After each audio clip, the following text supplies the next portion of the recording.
Hey fellas, I'm hoping that you're all having a fantastic day.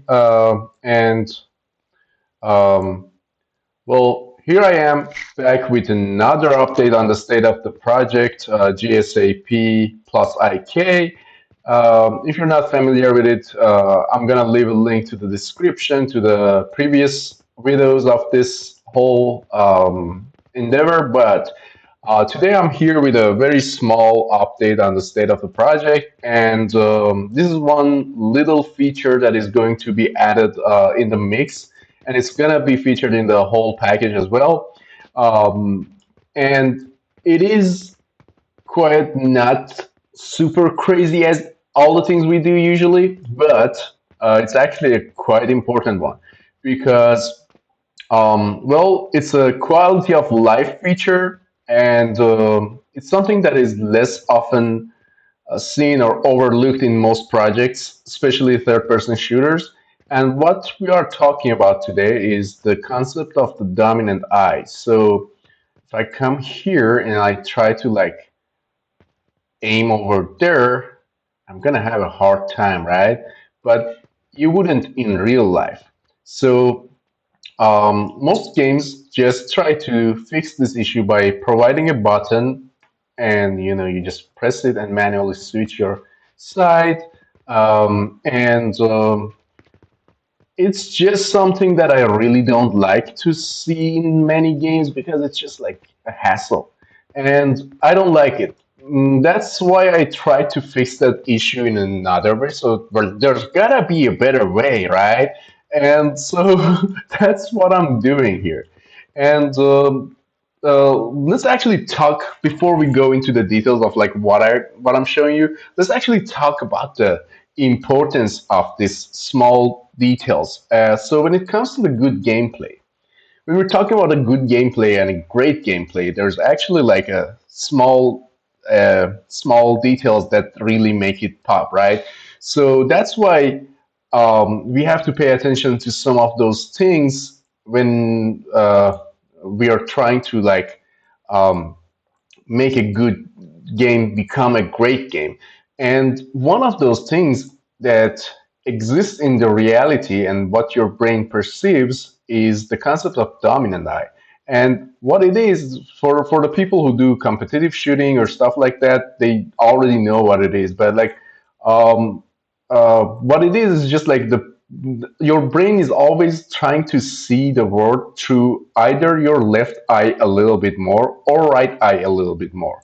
And it kind of, if you go right against a wall and stand shoulder to this wall, you'll notice that, um, well, like when you switch your side to the wall, your eyesight kind of shifts to the other side as well. Like if your right shoulder is next against the wall, you kind of see more around your left side in your eye, and your vision shifts to the right if you stand by your left shoulder to the wall, right?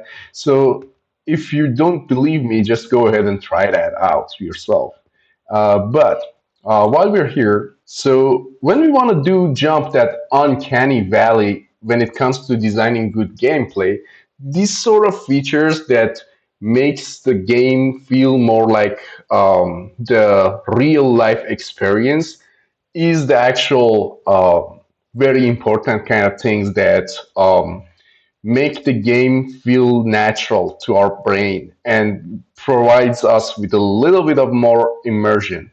And luckily, God didn't give us chicken brains, so we actually get to see a little bit to the left and right when we do that. So our brains are quite complex in reality. So when we try to actually go into the details of like trying to um, implement a sort of experience inside a game that is close to the real life experience, we gotta do some more stuff maybe sometimes.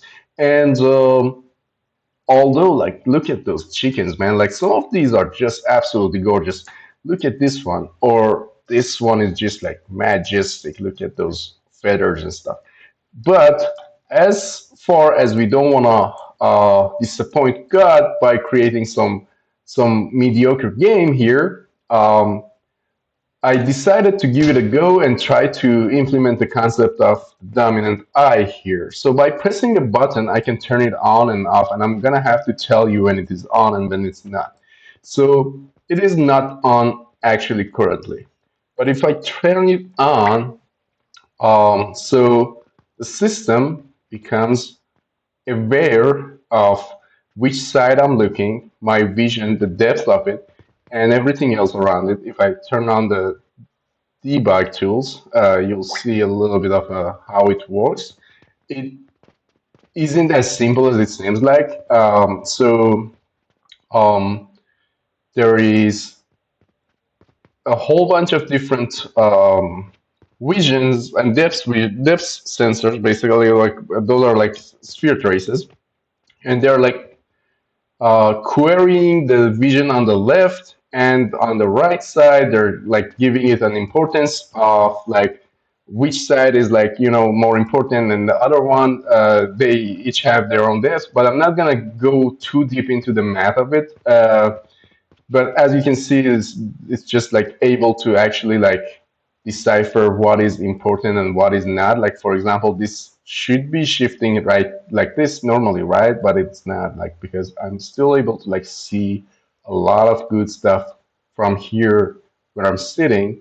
But when it comes to this corner over here, if I switch here, I would want it to shift, and it's doing it just like it would feel like in real life, right? And it's doing all of that automatically. If I come around here, I still have the option of like pressing the button and like switching manually, but there's more to it actually. Let me turn off the debug stuff so I show you exactly how it feels. See, all these switches are actually happening automatically. It's telling you on the left top corner which one is automatic and which one is not. And so it's just like whenever I want to turn those corners, it's gonna assist me with that. Especially since this game is designed, or this gameplay system is designed more towards the online competitive sort of games, and that's what we are trying to achieve, like by providing a little bit of edge when it comes to small details like that.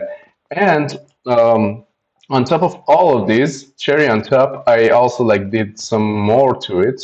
So normally, if you come here and if I turn it off, if I come here and try to rotate the camera around my character, if I try to aim, my vision is obscured by the normal camera, right? But if I turn it on now, there's another small module for it that just like elevates the camera and does a very nice and um, smooth transition for it. Now the math to this one is also quite complex. I'm not gonna go through that as well, but I'm just gonna showcase it in today's video. And so